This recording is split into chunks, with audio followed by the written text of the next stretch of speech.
Dr. Craig, you always keep an eye on culture and what's being influential in culture. And one of the real popularizers of science these days is Neil deGrasse Tyson, the renewed and revived Cosmos TV show. And he is really busy these days speaking and being interviewed. A couple of comments here that I think are relevant to your work that we'll have you listen to and get your comments on as he talks about God and science, whether he believes in God. And he's asked first here what he says to people who believe that the earth is only 6,000 years old. Speaking of earth, how do you feel about the people that think it's only 6,000 years old? If they think that because that is mandated by their religious philosophy. Exactly. Okay. Just keep it out of the science classroom. That's all. I don't try to confuse that with doing science. Science, we have learned. Science has completely transformed our culture. It's doubled our life expectancy. It has brought comfort and health and well-being. And not only science, but the fruits of science, the technological fruits of science. And of course, you need to be good shepherds of this power because in the wrong hands, it could be used for evil. All right? This is the great sort of dichotomy of of unlocking the secrets of nature. Mm-hmm. So I'm not going to fight them to tell them the universe is not just 6,000 stay out of your way. No, not just the science classroom. Right. No, and if you want to put it in the science classroom, understand the ramifications. Right. Your country will go bankrupt because you will no longer be in a position to forge the economies of tomorrow that will require science and technological innovation. At least. First thing that comes up, Dr. Craig, is that they're interacting with only one aspect of what some Christians believe, and that is a young earth creation. They haven't interacted with historically many Christian scholars and others who've held that Yom allows for an old universe. Well, I wonder, Kevin, is this a result of they're setting up straw men that are easy to knock down, or is it rather a manifestation of the incredible cultural influence of young earth creationism in the evangelical church? I'm not sure which, but you're certainly right in saying that they're fighting, or he's fighting here, a minority position that doesn't represent the range of views held by evangelical Christians as well as other types of Christians. And he says, believe what you want, just keep it out of the classroom. Yeah, I think this is odd that he should be bringing this up because that's not an issue in this country anymore. The courts have mandated that creationism cannot be taught in public school classrooms. So I don't see that that's an issue. He's beating a dead horse there. I thought it was odd when he started bringing in the fact that science can be used for evil. That's certainly true. Atomic weapons or weapons of mass destructions in the hands of evil people can be used for horrible ends, as we've seen in various places around the world. But what that has to do with whether or not young earth creationism is taught in the classroom is unclear to me. And he brings up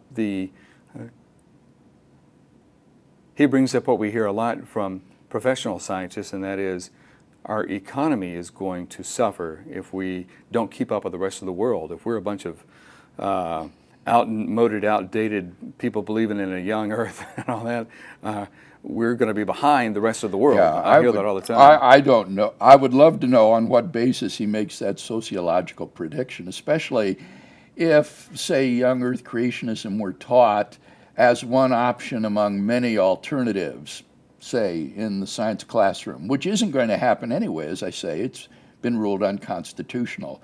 But if it were, it's far from clear to me that this would lead to economic depression and bankruptcy in the United States.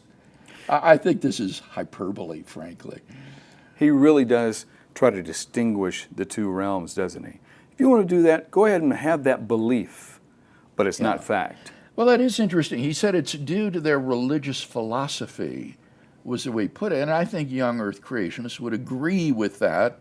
They would say that this is a theological position that we adopt on the basis of the teaching of Scripture, and then we try to craft a model of the universe and of Earth's origins and the development of life that would be consistent with that theological perspective. So young Earth creationists don't claim that they read their views off of the scientific evidence. Rather, they would say we have theological grounds for believing as we do, and that then one will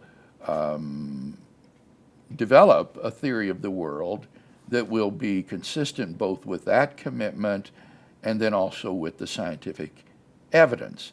Now, I think it's doubtful that they can successfully do that, as you know, but that would be the way they would describe their project. Let's continue with some audio. The next question, because a few people on the lines are asking, do you believe in God? I'm not convinced. If here's the thing. If every time I talk about God with someone who's a believer, God is all powerful and all knowing and all good, right? The good is a big part of this. Mm-hmm. And then I look at all the ways Earth wants to kill us. Strangle us. You know, a tsunami takes out 250,000 people. Hurricanes, earthquakes, tornadoes, floods, and I add all of that up. Either the God is not all powerful or is not all good. But it can't really be both, given all the ways the universe wants to kill us. And if Earth is not finished killing you, there's the asteroid that could come in. Right. An asteroid rendered 70% of all life forms extinct. Back in the famous one in 65 million years ago that took out the dinosaurs. So there's so many ways to die, not at the hands of someone else who has free will, that I don't know what is the nature of the God that you're talking about. I gotta try to use your logic back at you. Uh-huh. But don't we define what is good and what is bad? So we see a tsunami wipe out a whole bunch of people, and we're as human beings going, wow, that's bad, because we define what bad is. Maybe in God's brain, eyes, whatever the hell, that's not bad. Well, but except you define what God is. Oh boy. Let's stop there. When asked if he believes in God, he seems to take a more agnostic position. And He's says, not convinced, not which convinced. is an agnostic, not atheist position. But then immediately goes to, well, if there is a God, why on earth is this earth such a dangerous place? Right. And he enunciates, Kevin, you notice, a version of the logical problem of evil based upon so-called natural evil in the world, the suffering that results from natural disasters. And I think it's pretty clear from his remarks on free will that he does that so as to circumvent the free will defense with respect to the problem of evil. But what our listeners, I think, need to understand is that this version of the problem of evil, that it is impossible for God to be all powerful and all good, is rejected by virtually everyone today, both theist and non-theist, because it lays upon the non-theist so heavy a burden of proof that nobody's been able to sustain it. The non-theist would have to show that it is impossible, logically, that God could have morally sufficient reasons for permitting the evil and suffering in the world that's due to natural disasters, and there's simply no way that the non-theist can justify such a claim. He can say, as Tyson does, well, I don't see why these things would occur, but that doesn't even take one step toward proving that it is logically impossible that God could have morally sufficient reasons for allowing these disasters to occur. He says something at the end that I want to listen to again. Who has free will. That I don't know what is the nature of the God that you're talking about. I gotta try to use your logic back at you. Uh-huh. But don't we define what is good and what is bad? So we see a tsunami wipe out a whole bunch of people, and we're as human beings going, wow, that's bad, because we define what bad is. Maybe in God's brain, eyes, whatever the hell, that's not bad. Well, but except you define what God is. Oh boy. Wow. Now you That's So why do you have the power to define who and what Well, God is? Right. but not have the power to define what good is.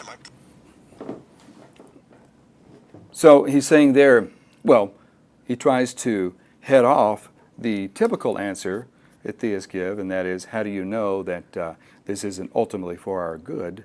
Because we determine, as naturalists, what the good is, and what people determine what it is. Well, I think that the interviewer is raising a very good question here, namely, on naturalism, on what basis do you say something like this disaster is good or bad? Take the tsunami which sweeps across a South Pacific island, carrying its population into the ocean. Now, as my colleague Doug Guyvett has pointed out, this would be very bad for the people living on the island, but it would be a great boon for the marine life surrounding the island. Fish would love it. To have such a feast. So, on the naturalist basis, what meaning is there to speak of good or bad with respect to these disasters? And what Guyvett points out is that when we say that these things are bad, we are saying they ought not to happen. These things ought not to be. But when you say that, you are presupposing there is a way things ought to be. And this isn't it. But if there's a way that things ought to be, that means there's some sort of design plan for the universe and for the earth that these things are or are not fulfilling. And you can't have a design plan unless you have a designer. So when the naturalist claims that these things are bad, that these things ought not to be, he's implicitly, I think, assuming there is some kind of a designer, some sort of a standard against which these things can be measured. So I think that the interviewer is actually making a very good point here with respect to natural evil. Now, Tyson tries to change the subject. This is so typical when confronted with a difficult objection. One changes the subject so as to avoid the objection. He says, well, define what God is. Well, he's already defined it for us. He says God is all-powerful, all-loving, and all-knowing being, who presumably has created the world. So there's not a problem of defining God. And that gambit there at the end about if you can't define God, what was it? If you can't define what is good, then how can you define God? Well, that's just very easy. Even the naturalist can understand what we're talking about when he says God does or does not exist. And the question isn't defining good. That's a question of the English language and looking up the meaning in a dictionary. The question, rather, for the naturalist is why think that tsunamis are bad rather than good. As I said, it's difficult on naturalism to make those kinds of judgments because there is no design plan according to which the universe is developing. Continue with the audio. What is it? We just don't know it all. Not even close. Sure. So therefore, if you're going to say God actually is good, and 250,000 people dying from an earthquake and a tsunami and other natural disasters, and God presumably has control over that, and God is good, then we have to then say God works in mysterious ways, right? Yeah, So there you that's that. But people only say that when their understanding of God fails them, When right? it's something bad. No, when they can't understand it, they say, well, God works in mysterious Right, ways. But yeah, somehow, in these other ways, you did understand him. Right. How are you saying, well, this is the handiwork of God? This is you doing God's work. God wants you to do this. Somehow you know God's motives every other way. But when 250,000 people get wiped out, God works in mysterious ways. Why do you even claim to have access to God's mind in some contexts and not others? Exactly. Just admit you have no clue and get on with life. He really gets excited, doesn't he? Yes, and again, notice here, rather than respond to the objection, there's the attempt to shift the burden of proof to the theist's shoulders. Remember I said the atheist is the one here who is making the claim that it's logically impossible for God to have morally sufficient reasons for permitting these things. That's the atheist's burden of proof, to show that there cannot be a morally sufficient reasons for these. And it's no response to that objection to say, well, but you theists claim to know what he's doing in other cases. All that would suggest is that theists should be equally skeptical about knowing what God is doing in these other cases. It does nothing to show what the atheist needs to show, that God cannot have morally sufficient reasons for allowing these disasters to occur. And in fact, I think from the examples he gives that he's again mixing apples and oranges. When something good happens, the theist doesn't, I think, necessarily say, I know that God did it for this reason.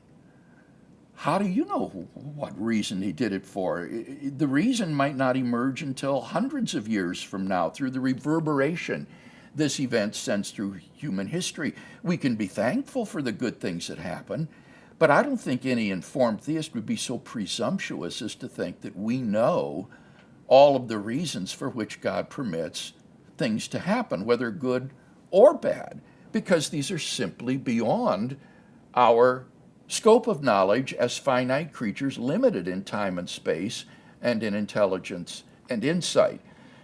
But that doesn't mean, for example, that you can't have good arguments for the existence of God from the origin of the universe or from the fine-tuning of the universe, because in that case, you're not trying to read God's mind, as Tyson puts it. Rather, you are making an inference from certain effects to an explanation of those effects.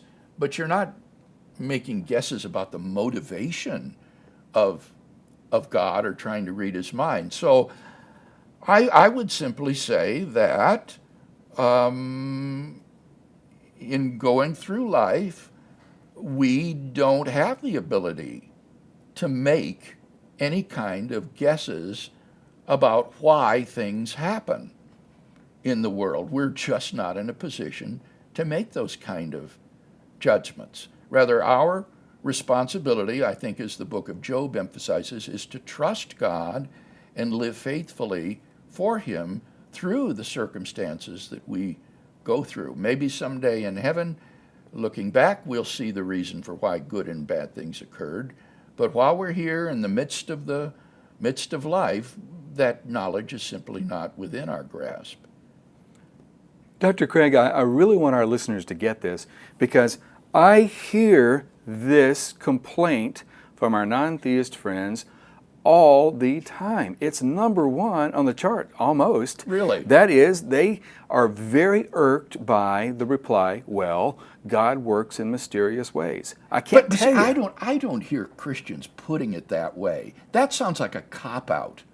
What William Alston says is that due to our inherent cognitive limitations, we're not in a position to make probability judgments with any sort of confidence that this or that event could not have been justly permitted by God. And that, I think, is absolutely true. Think of our limits in time and space.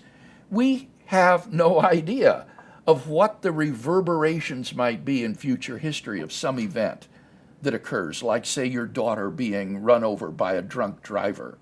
God's morally sufficient reason for allowing that tragedy to occur might not emerge until centuries from now, or in ways utterly unanticipated by us. And so just our limits in time and space make it impossible for us to make the kind of judgment that the atheist wants to make. And you can call that God works in mysterious ways, but that's not some sort of irrational statement. That's based upon very real cognitive limitations that make it impossible to make the kind of judgments that the atheist wants to make. Remember, he's the one who has the burden of proof here to show that God cannot have morally sufficient reasons for allowing this or that to occur. So we should clarify a little when we say God works in mysterious ways. Or not say it at all. Not say it at all, yeah. I think that Christians typically don't say that. I think that is like the phrase, the God of the gaps. It's a phrase that unbelievers use to describe Christian positions in emotionally pejorative language. Let's continue with some audio. That's how I look at it. We just don't have a clue when it comes down to it. Well, I'd like to think that preserving health and longevity, that is a nice operational definition of something that's good. Right. How can you how can you debate something that keeps you alive and healthy? Okay, stop. There's got to be something. I mean, that health and human longevity defines the good. There's absolutely no reason to think that that's true. Why would the health and longevity of this little species down here on this planet Earth on naturalism constitute the good? I don't see any reason on naturalism to think that that's true. Well, there's a group in Northern California that wants to see human beings go extinct because we mess up the planet. Yeah. So our health and longevity is not a good thing for them. And this really does have sinister implications, this kind of ethic. Suppose that through some fluke of history, the reverberations of an event through history, that the rape and murder of a little girl would result in greater health and longevity for the human race as a whole. Then on this kind of ethic, not only would that event be good, but you'd be morally obligated to rape and murder her in order to bring about this great good of humanity. I just see no reason at all to think that the good is what promotes health and longevity for human beings. It's got to be something that's good. I can't. I refuse to allow someone to say, "I'm going to give you cancer, birth defects, and shorten your life," and somehow call that good. I'm not going there. I hear you. I'm not going there. You call yourself an agnostic. Now, wait a minute, Kevin. He seems to think that if God has a morally sufficient reason for allowing something to occur, that makes the thing good. And I don't think that follows at all. He's assuming that what ought not to be permitted. And that doesn't follow. I think that there can be cases in which one permits evil or suffering to take place, because even though that event is evil or bad, there can be some greater good that would come out of it, or the prevention of some even worse evil in the future. And as Christians, we believe there is a provident God who guides human history in such a way that his good purposes will be achieved. And I would say, Kevin, that contrary to what deGrasse Tyson assumes, that ultimate good is not going to be realized in some earthly way. Ultimately, God's purpose is to bring as many people as he can freely into his kingdom, where they will find eternal life and infinite happiness. And it may well be the case that only in a world that is permeated with natural evil and suffering would that great good be realized. Clarify for us, any of us who may be thinking, well, the ends don't justify the means. So, but permitting something is not the same as promoting or causing something. Right, that's obvious. I mean, we will sometimes permit something. Say that you got a choice between either allowing one person to be shot and killed or 3 people to be shot and killed, and you can't do both. You can only prevent one. Well, if you prevent the 3 people being shot and killed, you've permitted the one person to be killed. But that doesn't mean you've done something evil. Is one of them a lawyer? Okay, wait a minute. Anyway, so all right, so we're getting the different, we're getting the nuances there. Permitting evil. Let's continue with his thoughts. You didn't go into this. It seems like on your Wikipedia page, the public first just called you an atheist, and you had to respond to it. And I know you've spoken about this before, but why is the distinction important to you, especially as a public figure? I'm not so much concerned with the definition, the formal definition of the word atheist and the formal definition of the word agnostic. What concerns me is the behavior of people who call themselves those words, because that becomes the definition of the word. Of course, the dictionary really doesn't define words. It describes the words as they are used in society. And hence you have the evolution of words in the English language. So when I see people who say they are atheists and the energy that they invest in that fact, that's just simply not me. There's got to be some other word for someone who really just simply doesn't care on that level. And so agnostics seem to be something a little more accurate given my actual behavior in the presence of these philosophies. I don't like labels because it's an excuse for not actually thinking about the thoughts that the other person has. Right. And it ignores what might be nuances or information that lingers at the boundary of the parameters that the other person defines for that category. So the only ist that I am is a scientist, and the only ism that I don't even think I'm an ism. But there are people who see a few things that I'll say or do and say, oh, he's a this or he's a that, and then label it. And I'm thinking, like, what are you doing? And not only that, if you look carefully at the arguments I've given, most of them now are just scattered all over YouTube. But if you actually listen carefully, I'm at no point expressing an opinion. It may feel that way because I think I have a lot of sort of energy when I'm in front of an audience. But it's not about my opinion. It's about sort of what is going on in life. He says here that agnostic best describes him, and that words can be in flux, that definitions we find in the dictionary may or may not reflect the usage that is going on among people now. Well, it's certainly true that language evolves. We all know that. But nevertheless, words do have meaning according to those that natural or native language users use. And I think it would be accurate to say his view is agnosticism, not atheism. He is not claiming that God does not exist. He's just saying, I'm not convinced. And as for labels, labels are very useful in helping us to understand each other.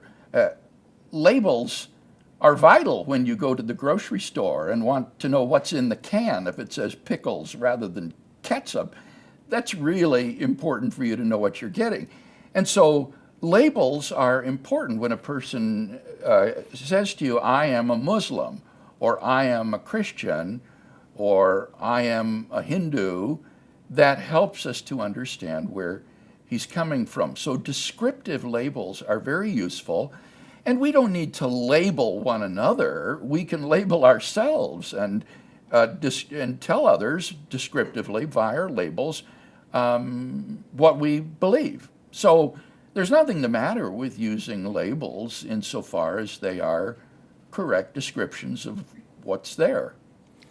And he says, I really don't care much about this. I'm a scientist, and I'm not out to give my opinion. And so do you get from that, Dr. Craig, that he's saying, I'm going to deal in the factual world, and you guys can be over here in the opinion world all you want. That's where religion belongs. I don't know. I wondered about that when he said, I mean, when he says I'm a scientist, that's a label, right?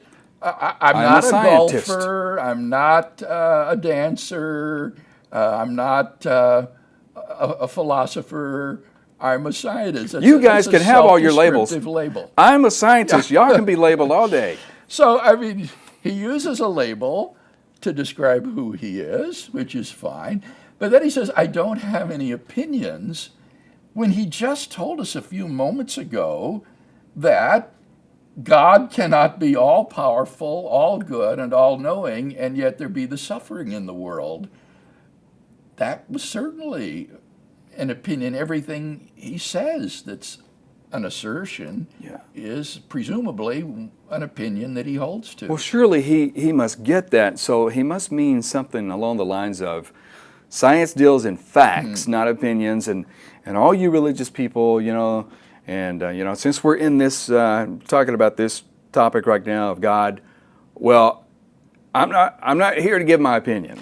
I understand what you're saying, Kevin, though it didn't sound to me like that was what he was saying. Okay. Otherwise, we would expect some sort of scientific proof for example, the claim that God and evil are incompatible with each other, whereas he didn't give any sort of argument for that, much less a scientific argument. So if he claims he has no opinions but is merely stating scientific facts, then my goodness, he's got a lot of evidence to provide for all of the assertions that he's made. Let's continue and see what he says. I think the most viewed among YouTubes that I've put out there that people associate with atheism or religion or spirituality was my presentation at the Beyond Belief conference in 2006. This was in San Diego, and we talked about intelligent design. It was freshly in the news because of the Dover, Pennsylvania case. I simply said that intelligent design, if you think of it as someone reaching the limits of their knowledge and then invoking the hand of something more intelligent than they, historically that simply would have been God, there's plenty of precedent for that among the world's most famous scientists throughout history. So it's not a new thought to think that God has something to do with the universe beyond the understanding that humans have been able to muster. So part of the talk was to present that fact and not sweep it under the rug, and then just say that intelligent design, since it embraces the ignorance beyond beyond your limits of understanding, it cannot possibly express that way. It cannot possibly serve a philosophy of discovery, which is what science is about. He says that he talked about two things there concerning intelligent design. One is that scientists in history have always invoked God when they kind of get to the limits of their understanding. But then he comes back and says, but that's also a conversation stopper, a science stopper, in a sense of once you invoke God, then you have stifled discovery. Yes, that's the assertion. Unfortunately, not having heard his original talk, we don't know what justification he would give for these assertions. I think he has caricatured intelligent design. I know the works of people who are in that movement, and people like William Dembski, in his book The Design Inference, published by Cambridge University Press, offers a principled justification to inferring design. Dembski points out that we make design inferences all the time in life. As deGrasse Tyson said, what's going on in life? In determining on a crime scene that a fire is the result of arson rather than an accident. In detecting cases of plagiarism as opposed to just an accidental coincidence. In cryptography, where we decode something that looks like gibberish to find an intelligent message in it. In insurance fraud, where the insurance investigator determines that something was actually deliberate rather than just by chance. We make design inferences all the time. And what Dembski tries to do in this book is to lay out a very principled way in which one can justifiably make a design inference. And then the claim of these folks who apply it to biology is that in biology, this principled inference pattern will yield the inference to some sort of intelligence behind the biological complexity in the world. So it is not just a sort of God of the gaps invoking something because we've reached the bounds of knowledge. Rather, it's a principled inference following a familiar pattern of reasoning that we use all the time in life. Now, maybe the ID theorists are wrong about this, but if so, that needs to be shown. You can't just caricature them by failing to come to grips with their model of design inferences. He says something, Bill, as well, that is worth commenting on. He complains that in the world of YouTube and social media, that you can be portrayed a certain way based on what is most often placed out there on YouTube. And he says, there's a big percentage of YouTube videos about me that just deal in what I said about intelligent design. And he says, the atheist community wants to own me. And in fact, they keep going to his Wikipedia and changing that he's an atheist. Really? when he claims to be an agnostic, and he's saying, quit it, you know. And so, anyway, that's one of the phenomena we find in social media today, that what's out there on YouTube is not necessarily representative of the full body of your work, but may just... Yes, I've experienced that myself. I'm constantly amazed at how folks have only seen these popular level debates that I've engaged in, and they've never bothered to read any of my published work, much less the scholarly published work that is in peer-reviewed journals or with academic presses. So I can understand his complaint. Let's wrap up the audio then from Dr. Tyson. Science is about taking the unknown and figuring it out. Intelligent design, as presented in the Dover trial and as is widely discussed, takes what is unknown and then doesn't try to figure it out. It says we can't figure it out and ascribes it to a higher intelligence. Now, see, that's a caricature. That's a caricature of his own invention. I would challenge him to cite supporting passages for us from the books of intelligent design theorists like Michael Behe, William Dembski, Stephen Meyer, Michael Denton.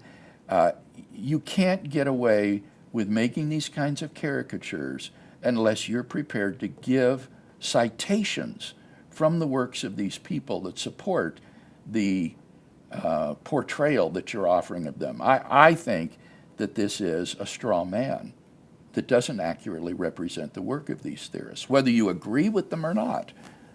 Part of scholarly responsibility is to represent accurately the views of your opponents. Well, it certainly wasn't very generous, and he even tried to qualify it by saying, as it was presented at the trial and as people commonly use it. Well, if you're familiar with the works of Behe and Dembski and Richards and so on, and Johnson, then you're going to know a lot more than what was covered in the press at the trial. Sure. And so that would be a caricature and not representing the view very well. All I said was, it's not science. Therefore, it does not belong in the science classroom. You want to put it somewhere, it's fine. Put it in philosophy class or history class or religion class. It's not science. That entire argument, which summarizes the 30-minute talk, does not contain an opinion. There's not an opinion there. Science is about discovery. Intelligent design doesn't lead to discovery. It is not science. It's not an opinion. Period. So people said, oh, he's an atheist. Let's make him an atheist. And they put it in my wiki page. I was fascinated by that. And I said, well, no, I'm not really that. I'm more agnostic. They changed it back to atheist. And so what intrigues me is the urge to claim me in the movement when I don't even write about this stuff. Right. And in fact, the extent to which I have addressed it occupies maybe 1.5% of my total speeches and writings, maybe 1.5%, and is 8.5% the universe. But what happens is these bits get clipped, put on YouTube, and that's what people gravitate to. So if you do the YouTube statistics of my output, it looks like I'm 40% arguing about intelligent design. Right. When I just don't care. I just keep it out of the science classroom. What you do with it after that, I don't have the time, the interest, the energy to fight it. You're not going to see me debating religious people. You're not going to see me marching. You're not going to see me picketing. I'd rather just get people thinking accurately and honestly from the get-go. And what they do with their mind after that is their business. Poor Neil, he's got a PR problem. Well, once again, you have this expression that I don't have any opinions, where he's just offered his opinion that intelligent design is not science because it doesn't aid discovery. Now, how is that not an opinion? Even if it's true, it's still his opinion, and it's one that's, I think, disputable.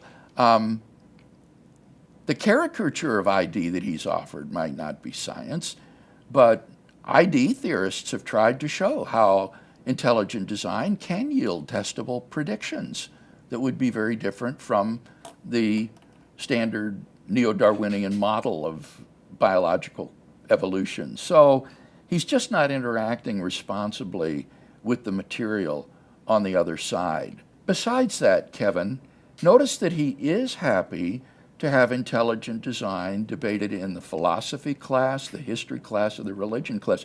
Now, I'd be very happy with that. As a philosopher, that's where I would want to see them discussed as well. Intelligent design theorists do claim that what they're doing is part of science, but I see that as really just a kind of corollary of intelligent design. The inference to an intelligent designer, I would be very happy with characterizing as a philosophical inference, and that therefore this belongs in the philosophy class. I don't think of myself as offering a different scientific theory when I say that God is the best explanation, say, for the fine-tuning of the universe. It's the same theory, but I would just use that as support for a premise in a philosophical argument leading to a conclusion that has theological significance.